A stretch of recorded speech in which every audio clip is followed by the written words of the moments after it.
அதுதான் தெரியலடா எனக்கு.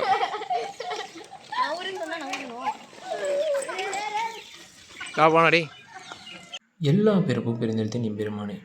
இன்றைக்கி நம்ம திருவாரூருக்கு அருகாமையில் இருக்கிற மணக்கல் ஐயம்பேட்டைங்கிற ஊருக்கு அருகில் இருக்கிற அபிமுக்தீஸ்வரர் கோயிலுக்கு வந்திருக்கிறோங்க.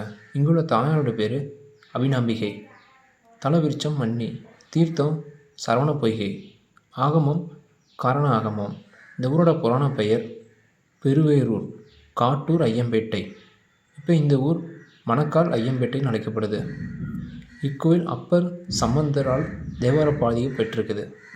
கொணக்கம் தென்திசை கண்ணும் கொடபாலும் வடபாலும் கணக்கென்ன அருள் செய்வார் கலைந்தோர்க்கும் மொழிந்தோர்க்கும் வணக்கம் செய் மனதாராய் வணங்காதார் தமக்கென்றும் பிணக்கம் செய் பெருமானார் பெருவேலூர் பிரியரே என திருஞான சம்பந்தர் பாடுறாரு. இத்தலத்தோட பெருமையான சிவபெருமான் தன் பிரதிஷ்டை செய்த லிங்கத்தை பராமரிக்க கௌதம முனிவரை நியமித்தார்.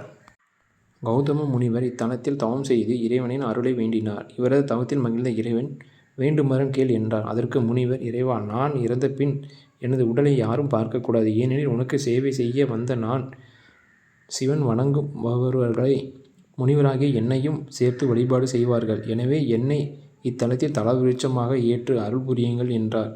இறைவனும் அதன்படி அருள் புரிந்தார். எனவே தான் அமாவாசை நாட்களில் பெண்கள் கௌதம முனிவரின் ஜீவசமாதியில் உள்ள தலவிருட்சத்திற்கு தண்ணீர் ஊற்றிவிட்டு பின் பிரம்மபுரீஸ்வரை வழிபாடு செய்கிறார்கள். கரவீரம் என்பதன் பொன்னிலாரி என்பது பொருள். அலரியை மரமாக கொண்டதால் இத்தலம் கரவீரம் எனப்படுகிறது. திருஞான சம்பந்தர் இத்தலம் வந்தபோது இருட்டிவிட்டதால் இரவு தங்கி மறுநாள் இறைவனை பாடியுள்ளார். சம்பந்தர் தான் பாடிய ஒவ்வொரு பாடலிலும் இப்பெருமானை வழிபட்டால் வினை யாவும் நீங்கும் என பாடியுள்ளார். எனவே பக்தர்கள் ஏதேனும் ஒரு இரவில் இங்கு தங்கி மறுநாள் இறைவனை வழிபாடு செய்தால் எப்படிப்பட்ட கஷ்டமாக இருந்தாலும் நீங்கிவிடும் என்பது ஐதீகம். கழுதைக்கு முக்தி. சிவபெருமானின் தரிசனம் வேண்டி ஒரு கழுதை இத்தலத்தில் தவம் இருந்தது. தரிசனம் கிடைக்காத வருத்தத்தில் நாகூர் வரை நடந்து சென்று கடலில் விழ இருந்தது. அப்போது ஏதோ சத்தம் கேட்ட கழுதை திரும்பி பார்த்தபோது இத்தலத்தில் இருந்தபடியே இறைவன் தரிசனம் தந்தது, மோட்சம் அளித்தார் என புராணம் கூறுகிறது. எனவே தான் சிவன் எதிரில் கொடிமரமும் நாகூர் வரை வீடுகளும் கிடையாது. இத்தலத்து சிவபெருமான் கழுதைக்கு மோட்சம் அளித்தார். எந்த உயிரினமாக இருந்தாலும் உண்மையான பக்தி இருந்தால் சிவதரிசனம் நிச்சயம் என்பதை இதன் மூலம் அறியலாம். இத்தலத்தோட வரலாறு என்னன்னா, முன்னொரு காலத்தில் தேவகன்னியர்கள் கைலாயத்தில் சிவனையும் சக்தியையும் தரிசிக்க சென்றனர். அப்போது அவர்கள் பார்வதியிடம், தேவி, தங்களுக்கு சிவபெருமான் கணவராக உள்ளார், குழந்தைகளும் உள்ளது, எங்களுக்கு திருமண பாக்கியம் தந்தருள வேண்டும் என வேண்டினர். அதற்கு பார்வதியும் தேவி சிவனிடம், இறைவா, இதற்கு தாங்கள்தான் பதில் கூற வேண்டும் என வேண்டினாள். உடனே சிவபெருமான் காவிரியின் தென்கரையில் தானே லிங்கம் அமைத்து கொடுத்து அதை அமாவாசை தினத்தில் தேவகன்னியரை வழிபாடு செய்ய கூறினார்.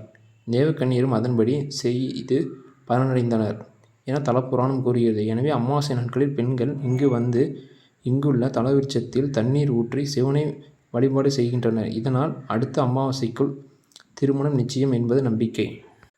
நம சிவாயம். இந்த சேனலில் இருக்கிற வீடியோலாம் பார்த்தீங்கன்னா லட்சுமி நரசிம்மருங்கிற ஒருத்தர் தாங்க கண்டினியூவாக பார்த்துட்ருக்கிறாரு. என் நண்பர் என்னென்னா, டே வேணாண்டா வீடியோ போட வேணான்னு சொன்னான். சரி, ஒருத்தராவது கண்டினியூவாக பார்க்குறாங்க, அவருக்காவது போடுன்னு சொல்லி போட்டிருக்கிறோம். இதில் என்னென்னா எந்த ஒரு எடிட்டிங்கும் பண்ணலை, எந்த ஒரு கட் ஆப்ஷனும் ஆடியோவில் எதுவும் பண்ணலை. எல்லாம் கொஞ்சம் இதாக தான் இருக்கும். ரீசன் என்னென்னா, எங்களுக்கு டைம் சரியாக கிடைக்கலைங்க, வீடியோ போட முடியல, எடிட்டிங் பண்ணுறதுக்கு எங்களுக்கு டைம் கிடைக்கல எதுவும். அதனால தான் இந்த மாதிரி போட வேண்டியதாக சுச்சுவேஷன் ஆயிடுச்சு. சிவா திருச்சிற்றம்பலம்.